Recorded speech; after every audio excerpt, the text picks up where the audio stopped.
Welcome to the Recharging Reform Judaism Conference. Welcome to New York City. Welcome to the Stephen Wise Free Synagogue. It's our honor to host you.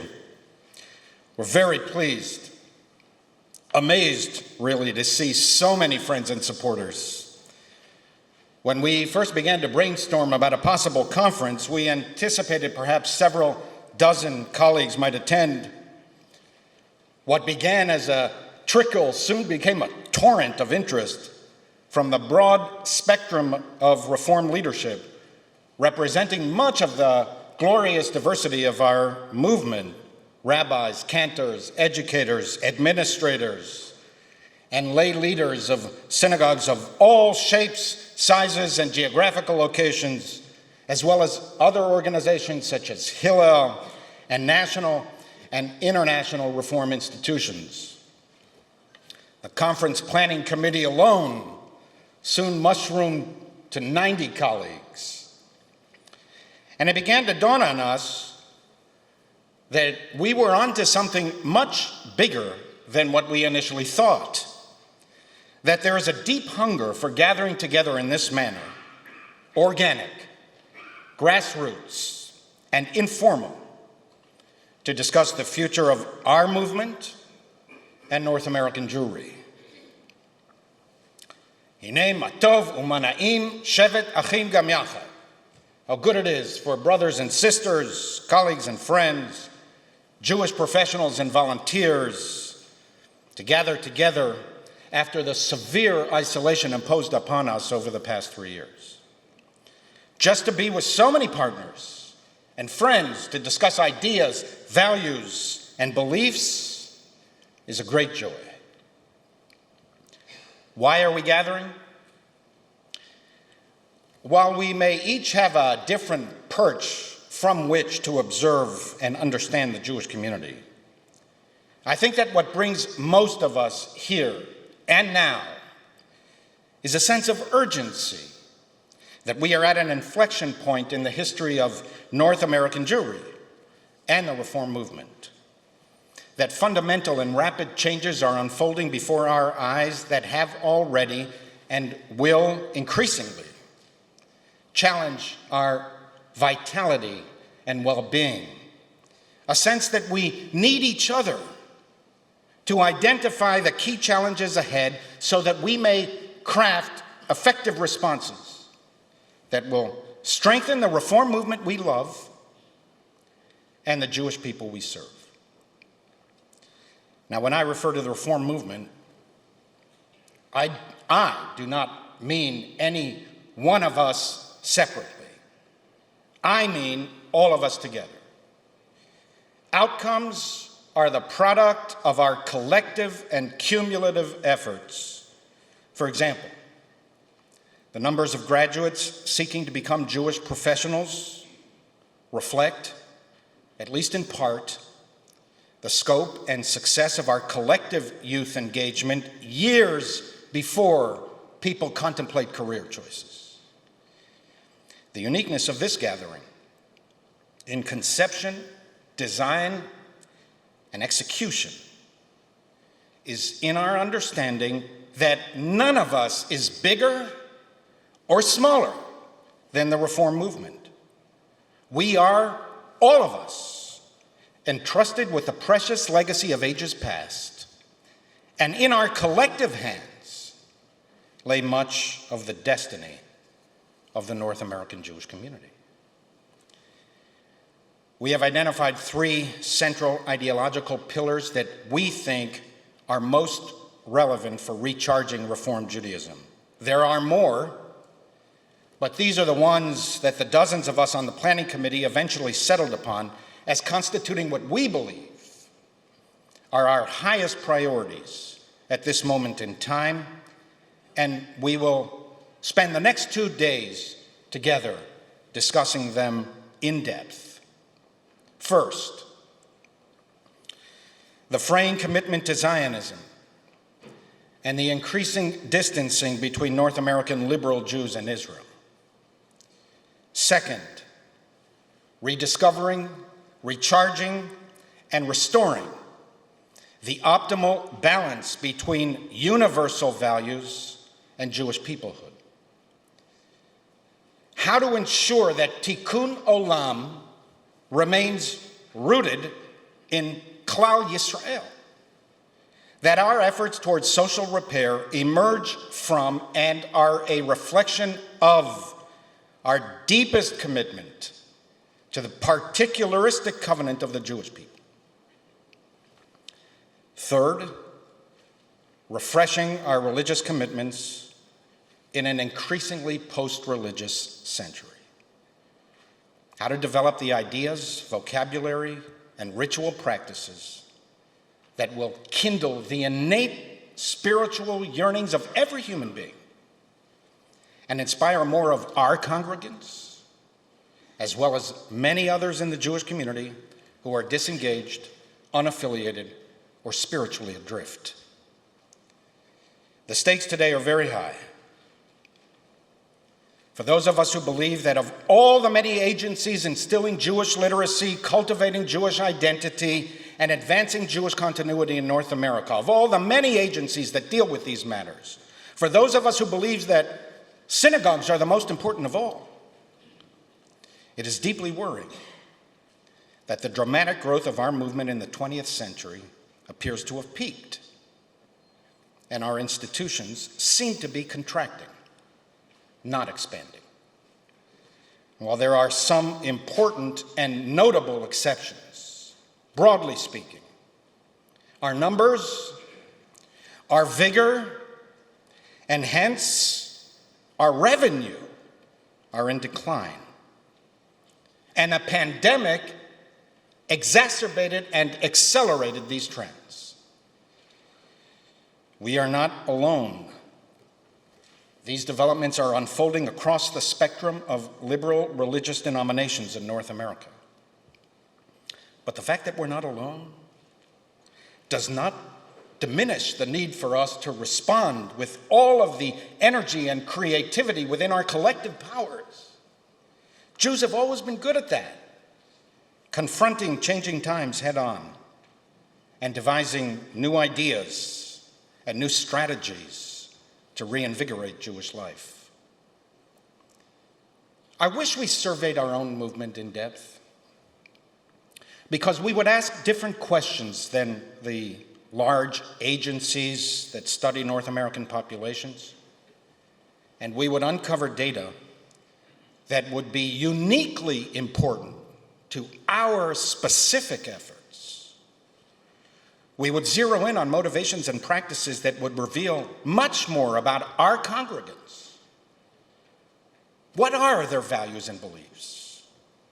Do we, in fact, reflect their sensibilities and aspirations? What are they looking for? And what would they be willing to fund?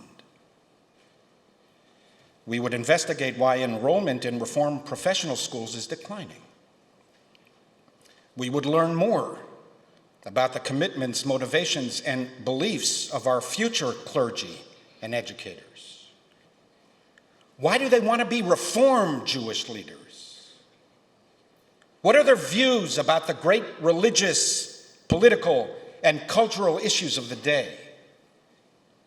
Are they committed to Israel, Zionism, Jewish peoplehood, and Jewish particularism? And do these values drive or at least inform their decision to apply to our rabbinical, cantorial, or educational programs? We would investigate how the year in Israel impacts on students during their training and even for decades later. While we have not comprehensively surveyed our own movement for many years, nonetheless, we can gather considerable information from general and Jewish population surveys conducted by others. According to the latest data gleaned by the 2020 Pew Survey, when asked, over 2.1 million American Jewish adults say they identify with Reform Judaism. On its face, this is great news. More American Jews, by far, describe themselves as Reform than any other denomination or movement. more American Jews by far embrace our understanding of a liberal Judaism that eagerly embraces and welcomes the promise and potential of modernity. 52% of currently enrolled religious school students, more than half, receive supplemental Jewish education in Reform synagogues. Fewer than 10% of American Jews say they are Orthodox. There are also nearly 2 million Jewish adults who describe themselves as either none, no religious practice or belief, or secular. And many of these Jews, too, are not out of our reach. There is vast potential for a renaissance of Reform Judaism. Most Jewish adults, 65%, want their children to be engaged in Judaism. And 81% feel a sense of Jewish belonging. We still have time if we can figure out how to engage the unengaged.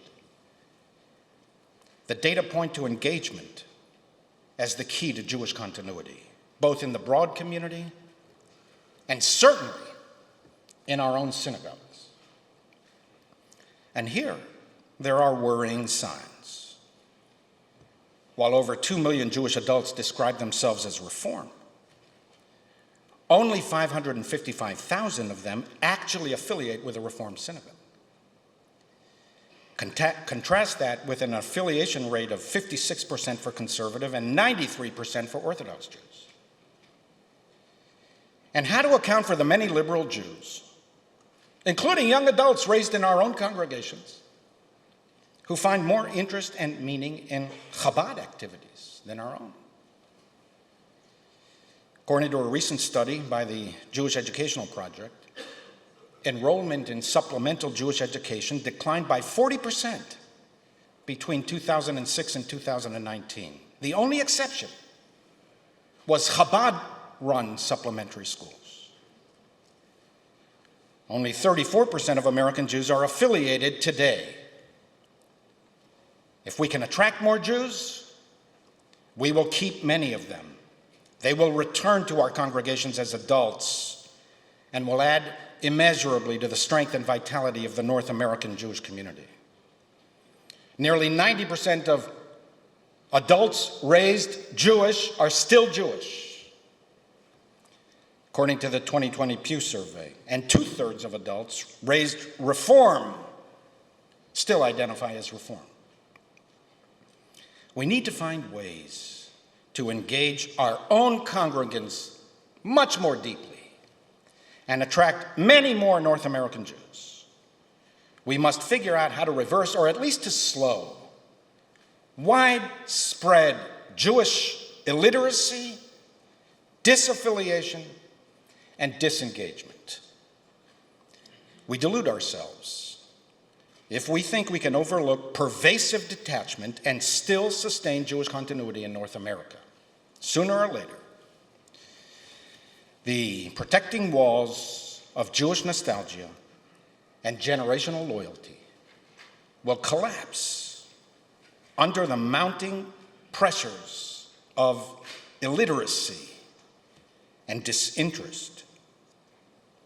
In these 2 days, some of our movement's best thinkers and experts, our own teachers and leaders, will lead us in discussions how to think about injecting new energy into daily Jewish observance and ritual practice as we continue to contemplate and sharpen our theological approaches for the decades to come.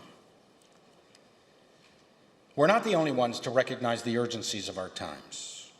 We have many friends and potential benefactors who understand that the Reform movement is too big to fail.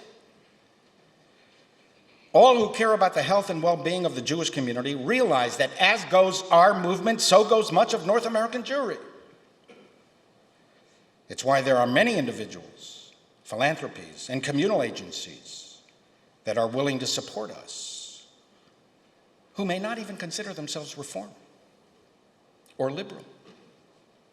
They too appreciate that what transpires during these years in our movement will ineluctably shape the future of the Jewish community. Many of the future leaders of the organized Jewish community will emerge either from our congregations or not at all. And therefore, communal agencies recognize that our problems are also their problems.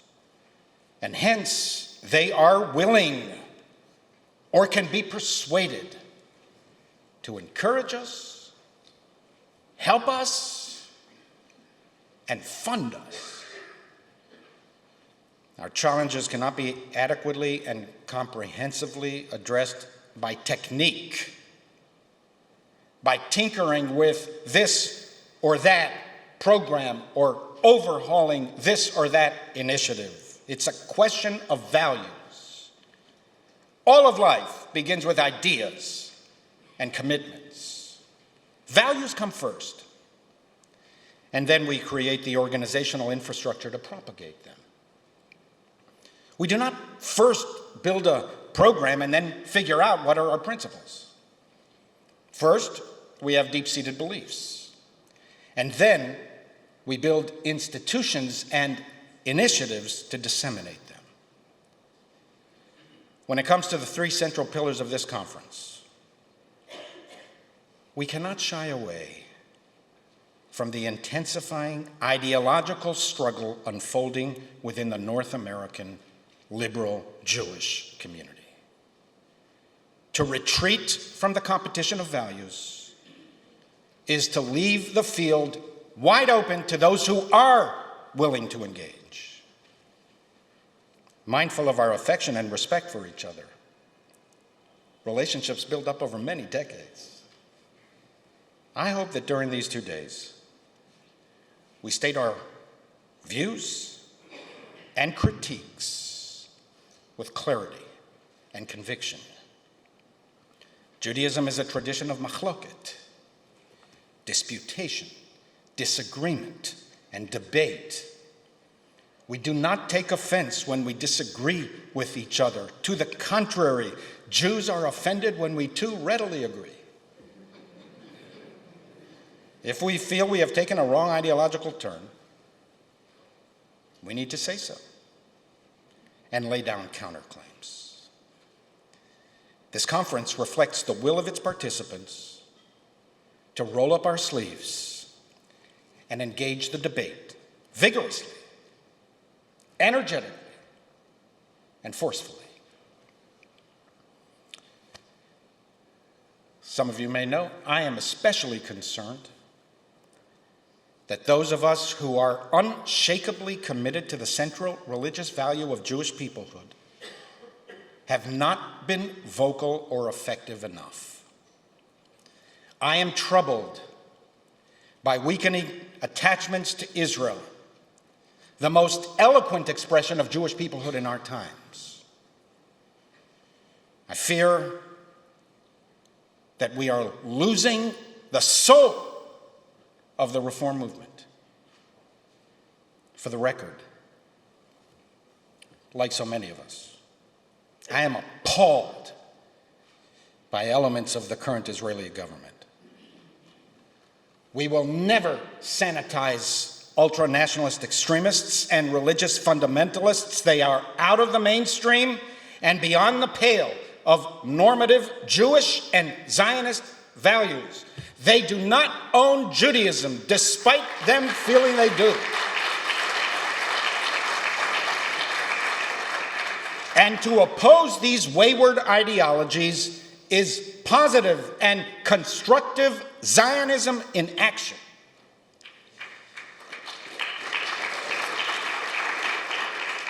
But the process of distancing from Israel was gathering strength for many years before this government came into existence. If anything, this crisis imposes upon us a greater urgency. It's a test of our leadership, a demanding trial in historically momentous times. We must double down and increase our efforts in Israel, supporting the many millions of Israelis, the majority, who share our values.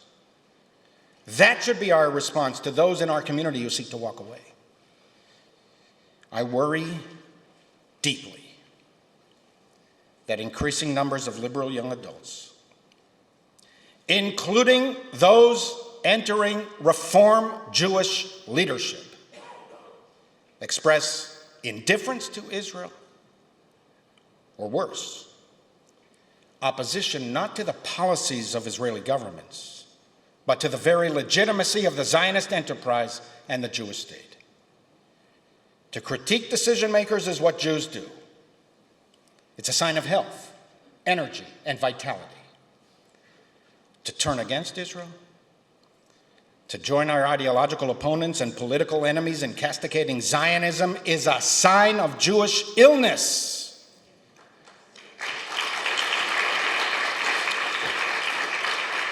An atrophying of our intellectual and emotional commitment to our people.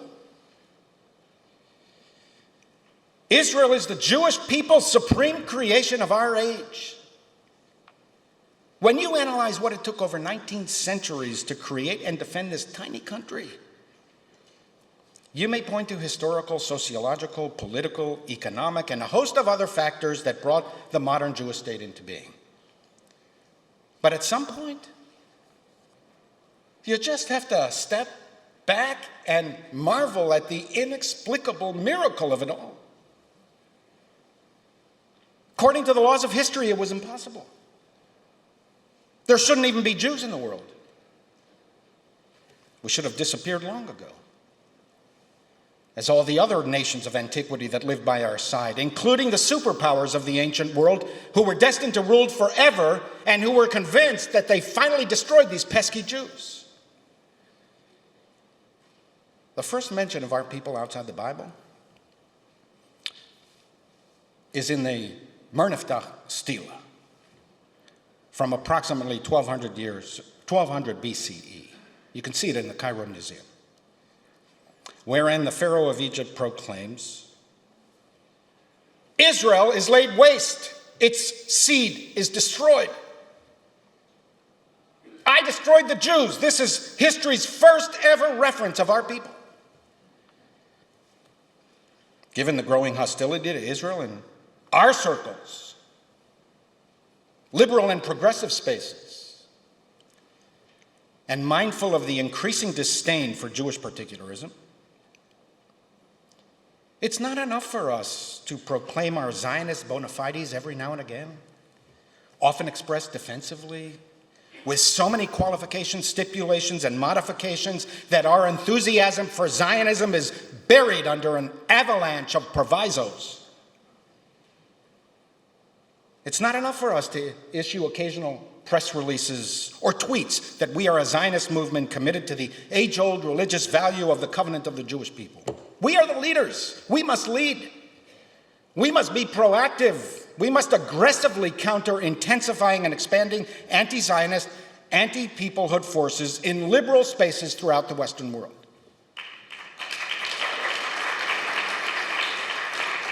If not us, then who? We must let people know with clarity and conviction what we believe.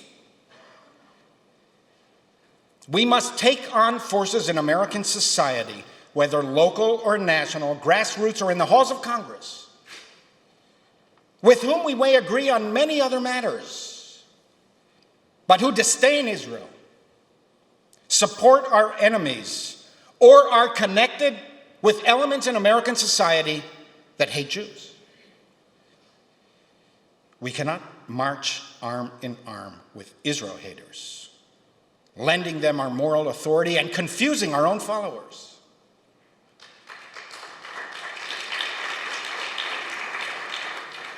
We must oppose them. And we must let everyone know why we are opposing them. And sooner or later, we will have to attend to the growing fissures in the reform movement itself. We cannot pretend that they do not exist for the sake of a false sense of unity. Otherwise, the rifts that emerged between the anti-peoplehood, anti-Zionist Reform Jews of the first half of the 20th century and the Zionists who are committed to Jewish particularism will reopen in our movement with devastating consequences for 21st century Reformed synagogues. We must develop curricula from early childhood through advanced Jewish studies that instill a love of our people and a commitment to the Jewish state. We've already experienced these ruptures before in our movement. We thought those days were behind us. We were wrong.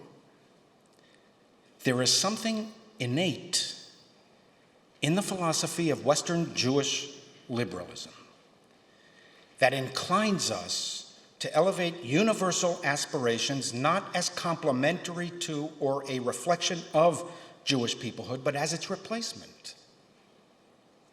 As stated with breathtaking and radical historical honesty by the founding generation of our movement in the Pittsburgh Platform. We recognize in the modern era of universal culture of heart and intellect the approaching realization of Israel's great messianic hope for the establishment of the kingdom of truth, justice, and peace among all men. We consider ourselves no longer a nation, but a religious community, and therefore do not expect a return to Palestine. And it dawned on me only a decade or so ago. My close to 35-year career, I only think I figured this out just a decade or so ago, that the anti-peoplehood stance of late 19th to mid-20th century Reform Judaism, the rejection of Jewish particularism in favor of an almost messianic-like embrace of Western universalism, was not an historical aberration. The exception was not the Pittsburgh Platform, as I had assumed for most of my career. The exception was the 20th century that inflicted existential threat after existential threat on our people. Eastern European pogroms, Western European fascism, the Holocaust, Israel's War of Independence, the Six-Day War, the Yom Kippur War, the fight for Soviet Jewry. These compelled even fervent anti-peoplehood Reform Jews to warm towards Jewish particularism for a period of time. But now, in an era of no perceived existential threats against the Jewish people, when, if anything, Israel is perceived by many liberal Jews as the neighborhood bully, and notwithstanding the distressing rise of Western anti-Semitism, it's natural, and we should have expected, that this strain of Jewish liberalism that denigrates Jewish particularism would return. Reform Judaism occupies the seam in Western religious life, bridging both the universal and the particular. It's a good place to be. It's where we want to be. But in truth, we have often distorted the balance between Tikkun Olam and Klal Yisrael, thus disfiguring Judaism's unique approach and contribution to the world. We must constantly be on guard and effectively oppose those who would take us back to the future, to the bitter disputes that almost ripped our movement apart in the 20th century. It was only a relative handful of Reform Zionist rabbis and lay supporters who refused to accept the anti-peoplehood and thus the anti-Zionism of the early 20th century Reform movement. It was just a handful. But they are the ones who eventually reshaped and recharged our movement, and along with it, much of the North American Jewish community. They're the ones we remember. The few in numbers at first, but the mighty in convictions and influence. They're the ones we study. They're the ones we admire. We name synagogues after them.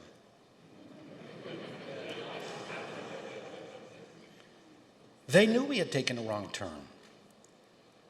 And they fought back with every intellectual and institutional capacity they had. The founder of this synagogue, Rabbi Stephen Wise, even created a competing liberal seminary right next door in the adjacent building. He called it the Jewish Institute of Religion. That's why we still call our institution the HUCJIR. He created it right next door to counter the then ferocious anti-Zionism of the Hebrew Union College. The same trends, the same fissures, and the same ruptures will reemerge if we are not on our guard and allow Jewish universal aspirations to overwhelm and entomb the theology and reality of the covenant of the Jewish people that lay at the very center of Jewish civilization and religious thought.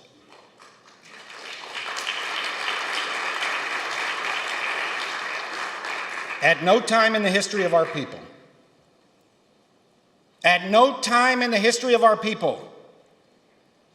was separation from the land of Israel considered permanent. At no time did we abandon the dream of return. At no time in the history of our people did we consider dispersion a blessing. At no time did the rabbis sever Torah from Israel or God from the people. At no time was tikkun olam, the universal demand, la'asot tzedakah u'mishpat, to do what is just and right, ripped from the moorings of Klal Yisrael, the centrality of the Jewish people. At no time. It was never one or the other. One without the other diminished both. It was all part of a unified whole. Loyalty to the Jewish people, absent concern for all the families of the earth, is a distortion of Judaism. And tikkun olam, divorced from Jewish peoplehood, is not Jewish universalism, it's just universalism.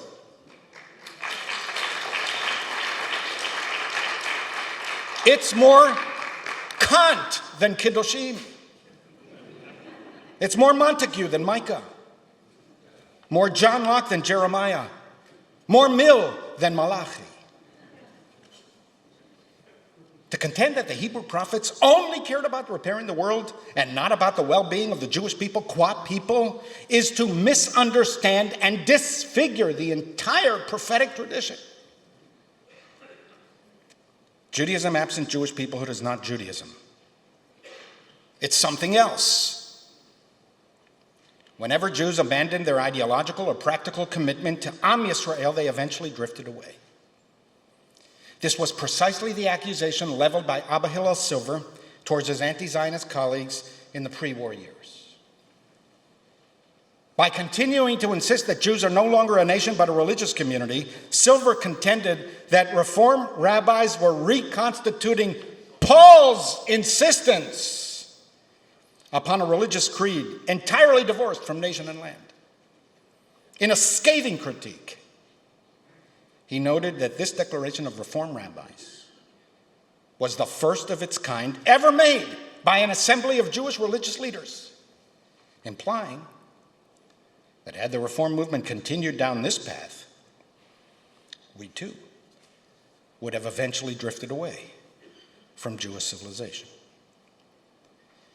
If the North American Reform movement, by word or by deed, by action or silence, becomes in fact or even in perception an anti-Zionist, anti-particularist movement that cares only or mostly about universal concerns, unanchored in and unmoored from the centrality of Jewish peoplehood, if this happens, most American Jews will abandon us. As they would have in the 20th century had we not come to our senses.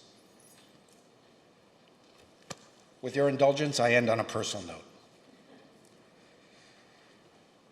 One of my favorite biblical verses is in Psalm 118 that constitutes part of the Hallel service that we chant on the 3 festivals and other joyous occasions. The psalmist wrote,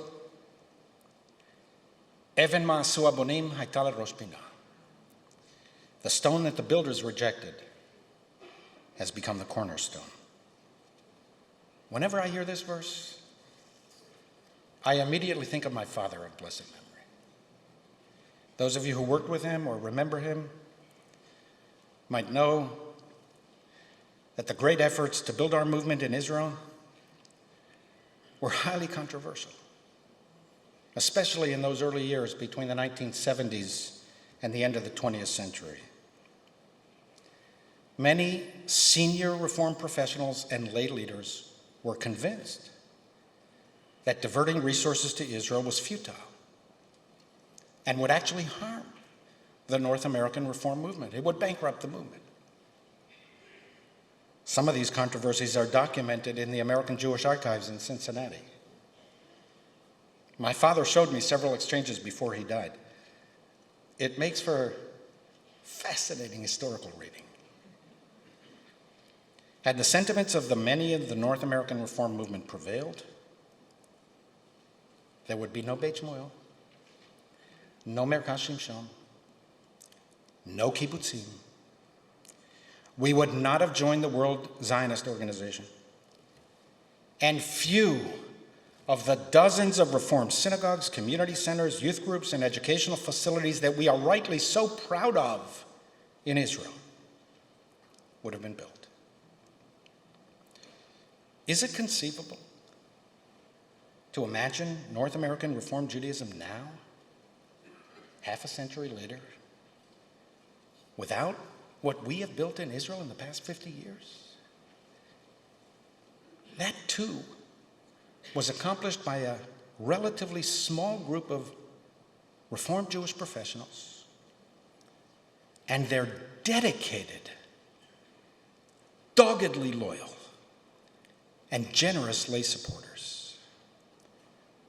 who were right about Israel, right about Reform Judaism, and right about history. The stone that was widely rejected has become the cornerstone of our movement.